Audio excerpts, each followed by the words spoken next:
Hey guys, welcome back to my kitchen. I'm Mindy. If you haven't been here before, welcome. And if you have been here before, welcome back. It has been a couple of weeks, and I'm just going to give you a short explanation because I posted on community notes about my knee. As I had told you guys, Sadie has had lots of allergies and she's been on steroids. Sadie's always been a chunky girl, but after being on steroids, she gained even more weight. And I was having to lift her in and out of the car and in and out of the bathtub. And I kind of overextended my knee. And then as I was like trying to get her out of the car and lower her to the ground, I felt my knee do this very painful, weird twist. So I wore a knee brace for a couple of weeks. I've done some stretches and it is improving. Still not 100%, but much better than it was. Usually by now we are in like 10-degree weather. We have 6 to 10 inches of snow on the ground. It's 46 degrees today.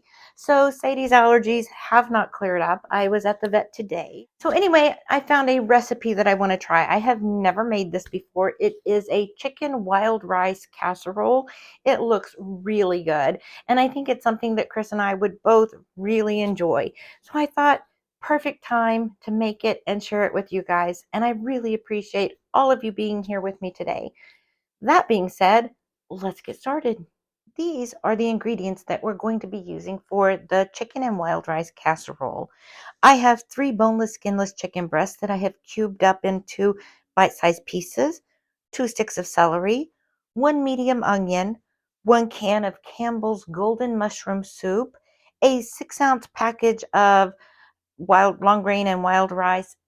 This is not typically what I would use for wild rice, but my grocery store had no other options. So that's what we're going to work with today. I have a sleeve of Ritz crackers. I have chicken broth. Here I have half a teaspoon of salt, a fourth of a teaspoon of thyme, a fourth of a teaspoon of oregano, fourth of a teaspoon of onion powder, and a fourth of a teaspoon of black pepper, and 2 tablespoons of butter. And that is what we're going to be using. The first thing I'm going to do is cook the rice, and then we're going to do some slicing and dicing, and then we're going to cook the chicken. So I just got the rice in the pan to start cooking, and I noticed there is a seasoning packet in with it. I'm not really sure what flavors this is, but I have decided we're just going to mix it in with our casserole and see what happens with that. Sage, marjoram, rosemary, nutmeg, carrot powder, tomato powder. I don't know. I think we're going to use it anyway, just because I don't want to waste it.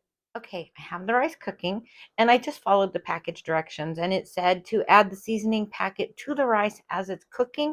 So that's what I did. I have melted 1 tablespoon of the butter in a large skillet, and first thing I'm going to do is add the onion and the celery. I'm going to let this cook for just a couple of minutes, and then we're going to add the chicken. I have let the onion and the celery cook for about 3 or 4 minutes. And in the meantime, I took the chicken and I put the seasoning on it and mixed it all together. And now we're just going to add it to the onions and the celery.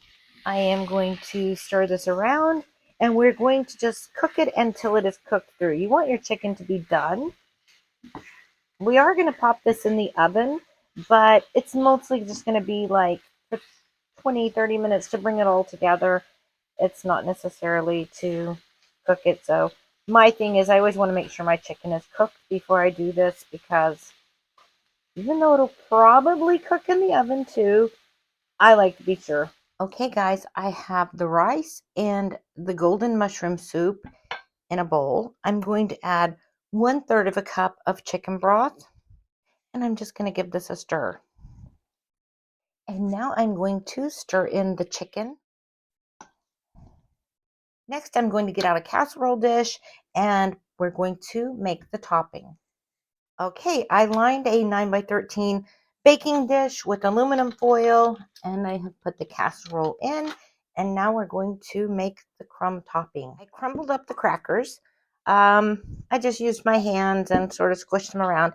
Next, we take the other tablespoon of butter, and we add that to the topping. Just going to stir it around and coat the cracker crumbs with the butter. And now we're going to put the crumbs on top of the casserole. My hands are very clean, by the way. I continually wash them. maybe even obsessively wash them. And that's what mine looks like. I am going to pop this in the oven, which I have preheated to 350 degrees, and I'm going to let it bake for probably 25-30 minutes, just until it gets bubbly, and then we will be ready for a taste test.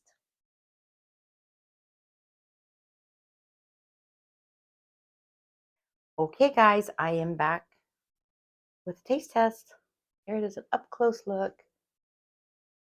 You can see the chicken and the rice. Smells really good. Kind of feeling a little about it when I first started making it, because I wasn't sure about the rice and I wasn't sure about the flavor pack, but this smells great. And here's my first bite. I have a little bit of everything on my fork. Very hot. Okay, here we go. Oh my goodness, this is good. Okay, guys, it's time for my 2 cents. This is really good. I thought it would be good. I didn't know it would be this good. I mean, this is really tasty. The rice is soft. It's not at all hard or anything, but it didn't get mushy. The chicken tastes really great. And I was a little concerned about that, because I thought, a fourth of a teaspoon of salt, a fourth of a teaspoon of thyme. I wasn't real sure if there was enough seasoning, but it's perfect. Oh my goodness, this is so good. It was not hard to put together. It went together pretty easily. There are some steps to it. You have to cook the rice and you have to cook the chicken, but wow, it's worth the effort. This is going to make really good leftovers. I'm going to send this in Chris's lunch tomorrow, and I will have it as well.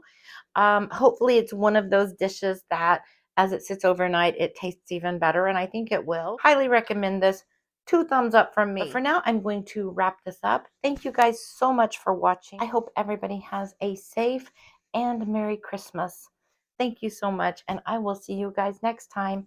Bye. Hey guys, it's me Sadie, and I just want to say I hope everybody has a very, very, very Merry Christmas.